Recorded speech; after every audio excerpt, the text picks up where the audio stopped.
سلام دوستان، امروز روز سوم نمایشگاه. یه نگاه به راه رو بندازیم.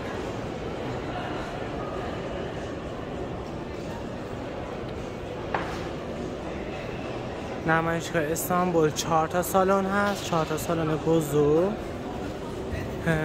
اکثر شرکت ها خب شرکت ترکیه هستن، ولی از ایتالیا هم اومدن، از اردن هم. من 2 تا کارخونه طلاسازی دیدم که میگفتن توی ترکیه دفتر فروش داریم. همونجوری که گفتم طلا هم اکثر طلای ترکیه 14 عیار هست، ولی به سفارش ایرانیا 18 عیار هم برامون میسازن. البته طلای 21 و 20 عیار هم برای مشتری عرب خیلیشون داشتن، جز کارشون بود.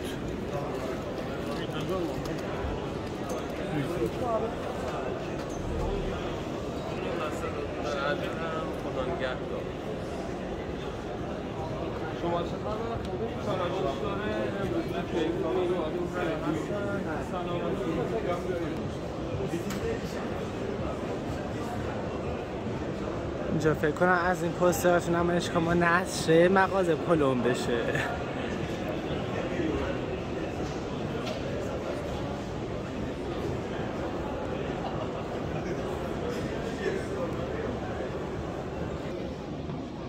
خب امروز ساعت 10 صبح هست و هنوز اونقدر شلوغ نشده، ولی ساعت حدود 11-12 که میشه خیلی شلوغ میشه. نکته بعد این که بچه ها این نمایشگاه استانبول باید کارت ویزیت مقاله داشته باشیم، ایمیل داشته باشیم، آدرس بدیم، همه اینها نیاز بود و یه جورایی نمایشگاه ویژه متخصصینه. البته من فکر میکنم مثلا یه نفر هم به صورت عادی بخواد بیاره امکان پذیر باشه، ولی به هر حال بعد یه کارت ویزیت مقاله یا آدرس اینا تهیه بکنه. کارت ویزیت هم باید انگلیسی باشه. بعد جالب اینه که کارت ورود به نمایشگاه صادر میشه. مثلا ببین ما غرفه دار نیستیم، ویزیتور هستیم، ولی بازم از اینا باید داشته باشی که توی ایران اینجوری نیست. و بچه این برنده روبرتو رو ببینین، این از اون برنده بزرگ دنیا هستن که میگفتن 600 تا شعبه داریم. کارگاه اصلیشون توی ایتالیا هست و جز برندهای معروف هست. و اینکه نکته که مهم بود، باید پاسپورت خودتون هم برای ورود به نمایشگاه بیارین. اگر فراموش بشه فکر کنم راه نمیدن. پاسپورت باید بیاریم برای ورود به نمایشگاه. این کارت ورود به نمایشگاه هم که روز اول صادر میشه باید همراه داشته باشین. ویزیت کارت دونم به انگلیسی باید داشته باشین، لذا کارت ویزیت به زبان انگلیسی هم باید طراحی رو چاپ کنیم باید داشته باشین. تو کارت ویزیت دونم حتما ایمیل باشه دیگه، چون به هر حال ایمیل رسمی تره. یعنی خیلی وقت میپرسم میگن مثلا ایمیل چیه. و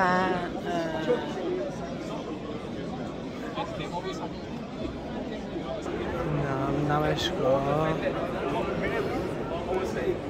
خب بعد مثلا دقت داشته باشیم که هر ورود به نمایشگاه دچار مشکل نشیم. اینجا از 3 تا سالن فروش طلا و جواهر هستن. یکی دیگه از سالن ها مربوط به کارگاه طلاسازی بودن، تجهیزات کارگاه طلاسازی، مثلا دستگاه آبکاری طلا بود، دستگاه تراش، دستگاه CNC، محلول آبکاری. برند مختلف دنیا اومده بودن. البته بعضی از برند معروف هم نبود. و اینکه از نظر حجم نمایشگاه حدوداً 5 برابر مثلا نمایشگاه اصفهانه، 2-3 برابر تهرانه. ولی خب غرفه به حال شیک‌تر دیزاین شده و به هر حال خب هزینه کردن دیگه تک غرفه ها. و هر کدوم از غرفه کلی کارمند دارن و فروش هم دارن انجام میدن. به این صورت که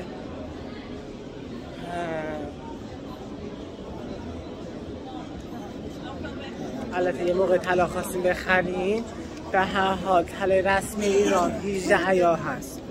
ولی این نکته که هست اینه که اگر مثلا بر مصرف شخصی بخرید مثلا طلای 14 عیار به نظر نباید قادر مشکل داشته باشه. خب چون 14 عیار میخواین، اگر واقعا 14 عیار باشه خب روی 14 عیار هم بعد میفروشید.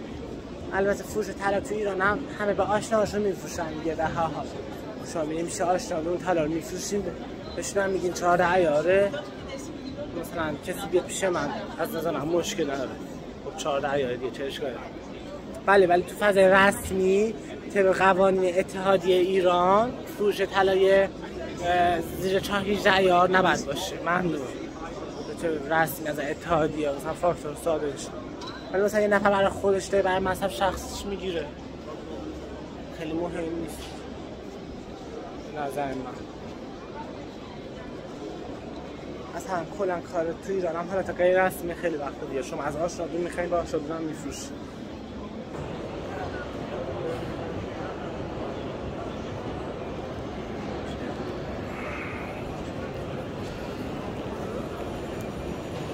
من کلا این تبلیغاتی که کردن این دکورها رو خیلی دوست دارم و واقعا طراحی شده و فکر پشتش بوده. ببینید بچه خیلی وقتا اینا هر کدوم یه رنگ سازمانی دارن، مثلا رنگ سبز، قرمز، بعد طراحی یا تبلیغاتشون بس اون رنگ و خب این جذاب تر میشه. نمایشگاه تا فردا هست 4 روز و اینکه فکر کنم توی پست ها دیدین یکی از کارگاه های مشهد هم اومدن برای در واقع اینجا غرفه داشتن و سالات طلا دارن. خیلی خوب بود و کد ایرانی اونجا جمع شده بودن و یه جوری پاتاق شده بود. اینم برن روبرتو مجرد فوقا لذیذ. نمایشگاه استانبول 2023. خب بچه ها موفق باشین انشالله تا ویدیو بعدی.